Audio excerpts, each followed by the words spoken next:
ഹരി ഓം. എല്ലാവർക്കും നമസ്കാരം. ലളിതാ സഹസ്രനാമത്തിൻ്റെ വ്യാഖ്യാനം തുടരുന്നു. നിർലേഭ നിർമ്മല നിത്യ നിരാകാര നിരാകുല നിർഗുണ നിഷ്കള ശാന്ത നിഷ്കാമ നിരുപ്ലവ. നിർലേഭ. നിർലേഭ എന്ന മന്ത്രത്തിൻ്റെ അർത്ഥം എന്താണ്? ബാഹ്യമായ ഒന്നിനോടും ചേരാത്തവൾ, കർമ്മബന്ധമില്ലാത്തവർ, നിർലേഭ.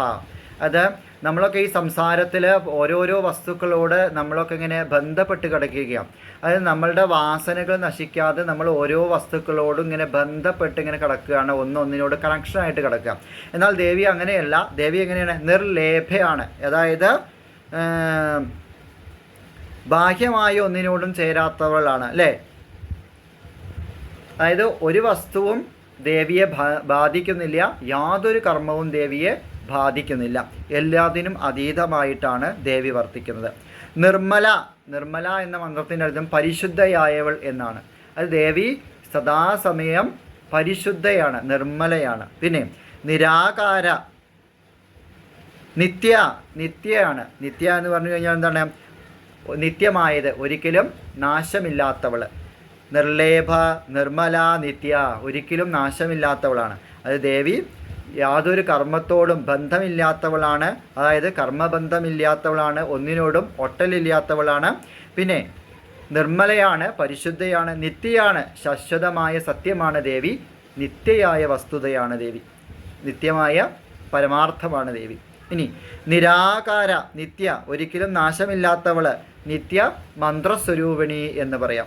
ഇനി നിരാകാര. നിരാകാര എന്ന് പറഞ്ഞാൽ യാതൊരു സ്വരൂപവുമില്ലാത്തവൾ, യാതൊരു സ്വരൂപവുമില്ലാത്തവൾ എന്നാണ് നിരാകാര. അതായത് സാധനയുടെ ഓരോ ഘട്ടങ്ങളിൽ ഓരോരുത്തർക്കുണ്ടാകുന്ന അനുഭവങ്ങൾ, അതായത് ചിലർ സാധനയിൽ തന്നെ പലതായി രൂപധ്യാനമുണ്ട്, രൂപമില്ലാത്ത ധ്യാനമുണ്ട്, പരബ്രഹ്മത്തിൻ്റെ ധ്യാനമുണ്ട്, പ്രകാശജ്യോതിസായിരിക്കുന്ന ധ്യാനമുണ്ട്. അപ്പം അതിൽ അങ്ങനെ വരുന്ന ഒരു അർത്ഥത്തിലാണ് നിരാകാര എന്ന് പറയുന്നത്, യാതൊരു സ്വരൂപവും ഇല്ലാത്തവൾ എന്ന്. ഇനി നിരാകുല. യാതൊരു വ്യസനവുമില്ലാത്തവൾ, യാതൊരു ദുഃഖവും ദേവിയെ സംബന്ധിച്ചിടത്തോളം യാതൊരു ദുഃഖവും ദേവിയെ ബാധിക്കുന്നില്ല. അത് നമ്മളെയൊക്കെ ഈ സംസാര ദുഃഖങ്ങൾ ഒന്നിനോടൊന്ന് കണക്ഷനായിട്ട് ഈ സംസാരത്തിലെ സുഖമാവട്ടെ ദുഃഖമാവട്ടെ എല്ലാ പ്രശ്നങ്ങളും നമ്മളെ ബാധിച്ചുകൊണ്ടിരിക്കുക. എന്നാൽ ദേവിയെ ഇത്തരത്തിലുള്ള യാതൊരു വസ്തുക്കളും ദേവിയെ ബാധിക്കുന്നില്ല. നിർഗുണ. നിർഗുണയാണ്. സത്യ രജ സ്തമോ ഗുണങ്ങളോട് കൂടാത്തവൾ. അത് സത്യഗുണത്തോടോ രജോ ഗുണത്തോടോ തമോ ഗുണത്തോടോ, ഈ 3 ഗുണങ്ങളാണ് പ്രകൃതിയിലുള്ളത്. ഈ 3 ഗുണത്തോടും കൂടാത്തവൾ. ഈ 3 ഗുണവും ദേവിയെ ബാധിക്കുന്നില്ല. ഇതിന് അതീതയായിട്ടാണ് ദേവി വർത്തിക്കുന്നത്. ഇനി നിഷ്കള. കലകളോട് കൂടാതെ പൂർണ്ണമായിരിക്കുന്നവൾ. യാതൊരു കലകളോടും ബന്ധമില്ല. ദേവി സദാസമയം എന്താണ്? പൂർണ്ണ ബ്രഹ്മസ്വരൂപിണിയാണ്, പൂർണ്ണതയിലാണ് ലയിക്കുന്നത്, പൂർണ്ണതയിലാണ് ഇരിക്കുന്നത്. ശാന്ത. വളരെയധികം ശാന്തസ്വരൂപിണിയാണ്, സദാസമയം എല്ലായ്പ്പോഴും ശാന്തമായിട്ട് വർത്തിക്കുന്നു. നിഷ്കാമ. യാതൊരുവിധ ആഗ്രഹങ്ങളുമില്ലാത്തവൾ.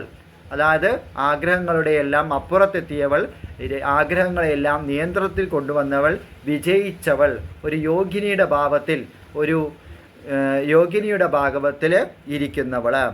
നിഷ്കാമ. യാതൊരുവിധ ആഗ്രഹങ്ങളും ഇല്ലാത്തവൾ. നിരുപ്ലവ. നാശരഹിതയായവൾ. ദേവിക്ക് ഒരിക്കലും നാശമില്ല. അതായത് നമ്മളെ സംബന്ധിച്ചിടത്തോളം, നമ്മളെന്നല്ല പ്രപഞ്ചത്തിലെ ഏതൊരു വസ്തുവിനെ സംബന്ധിച്ചിടത്തോളം അതിന് ജനനമുണ്ടെങ്കിൽ അത് നിലനിന്ന് നശിക്കുന്നതാണ്. ജനനമുണ്ട്, നിലനിൽക്കുന്നുണ്ട്, അത് നശിക്കുന്നുണ്ട്. എന്നാൽ ദേവിയാകട്ടെ സദാസമയം നിലനിൽക്കുന്നു. ദേവിക്ക് എന്താണ്? ജനനവുമില്ല, മരണവുമില്ല. അത് നിത്യമായ സത്യമാണ് ദേവി, പരബ്രഹ്മം തന്നെയാണ്. ഇനി നിത്യമുക്ത നിർവികാര നിഷ്പ്രപഞ്ച നിരാശ്രയ നിത്യശുദ്ധ നിത്യബുദ്ധ നിരവധ്യ നിരന്തര. ഇനി നിത്യമുക്ത. എല്ലാറ്റിൽ നിന്നും മോചനം ലഭിച്ചവൾ, യാതൊന്നിനോടും ബന്ധമില്ലാത്തവൾ. നിർവികാര. പരിണാമങ്ങളില്ലാത്തവൾ. അതായത് യാതൊരുവിധ പരിണാമങ്ങളും ഇല്ലാത്തവൾ. ഇനി അതായത് മഹാദാദി 23 വികാരങ്ങളില്ലാത്തവൾ, യാതൊരു വികാരങ്ങൾക്കും അടിമപ്പെടാത്തവൾ, അല്ലെങ്കിൽ അതിൻ്റെയൊക്കെ അപ്പുറത്തേക്ക് എത്തിയവൾ. നിഷ്പ്രപഞ്ച, പ്രപഞ്ചത്തെ അതിക്രമിച്ച് വർത്തിക്കുന്നവൾ. പ്രപഞ്ചം എന്താണ്, ഈ പ്രപഞ്ചം എന്ന് അറിഞ്ഞുകൊണ്ട് ഈ പ്രപഞ്ചത്തിൻ്റെ അപ്പുറത്തെത്തിയവൾ. നിരാശ്രയ, ആരെയും ഒന്നിനെയും ആശ്രയിക്കാത്തവൾ. നമ്മൾ പലപ്പോഴും പല കാര്യങ്ങൾക്ക് വേണ്ടി പല ആളുകളെയും നമ്മൾ ആശ്രയിക്കും. എന്നാൽ ദേവി അങ്ങനെയല്ല. എന്താണ്, ദേവിക്ക് ഒരാളെ ഒന്നിനും വേണ്ടി ആശ്രയിക്കേണ്ട കാര്യമില്ല. പകരം ദേവിയെയാണ് നമ്മളെല്ലാവരും ആശ്രയിക്കുന്നത്. നിത്യശുദ്ധ, എല്ലായ്പ്പോഴും പരിശുദ്ധയായിരിക്കുന്നവൾ. സദാസമയം ദേവി എങ്ങനെയാണ് വർത്തിക്കുന്നത്? പരിശുദ്ധയായിട്ടാണ് വർത്തിക്കുന്നത്. നിത്യബുദ്ധ, എല്ലായ്പ്പോഴും പൂർണ്ണമായ ബോധത്തോടു കൂടിയവൾ. ശുദ്ധമായ തത്വത്തോട്, ശുദ്ധമായ സങ്കല്പത്തോടെ കൂടെ ഇരിക്കുന്നവൾ, ശുദ്ധമായ ബോധത്തോട് കൂടെ ഇരിക്കുന്നവൾ. നിരവധ്യ, അജ്ഞാനങ്ങളില്ലാത്തവൾ. നമ്മളുടെയൊക്കെ മനസ്സിൽ അത് ചെയ്യാൻ പറ്റുമോ, ഇത് ചെയ്യാൻ പറ്റുമോ, ഒരു 100 കൂട്ടം സംശയങ്ങളും ആണ് കിടക്കുന്നത്, അല്ലേ? അങ്ങനെ സംശയങ്ങളും അതുപോലെ അറിവില്ലായ്മയാണ് കിടക്കുന്നത്. എന്നാൽ ദേവിയാകട്ടെ എങ്ങനെയുള്ളവളാണ്? നിരവധ്യയാണ്. ഒരു അജ്ഞാനവും ദേവിയുടെ മനസ്സിൽ ബാധിക്കുന്നില്ല. പിന്നെ നിരന്തര, ഒരിക്കലും ഭേദിക്കപ്പെടാത്തവൾ. ഒന്നിനൊന്നിനെയും, അതായത് ഒരിക്കലും നമുക്ക് ഭേദിക്കപ്പെടാത്തവൾ. ഭേദിക്കാൻ സാധിക്കില്ല, ഒന്നുകൊണ്ടും നമ്മൾക്ക് അവിടെ ഖണ്ഡിക്കാൻ സാധിക്കില്ല. അപ്പോൾ ഒരിക്കലും ഭേദിക്കപ്പെടാത്തവൾ. അപ്പോൾ പല ദേവിയുടെ സവിശേഷതകൾ ഒരുപാട് അനവധിയാണ്. അപ്പോൾ ദേവിയുടെ ആ ഓരോരോ സവിശേഷതകൾ ഓരോ മന്ത്രങ്ങളിലൂടെ നമുക്ക് പറഞ്ഞു തരും.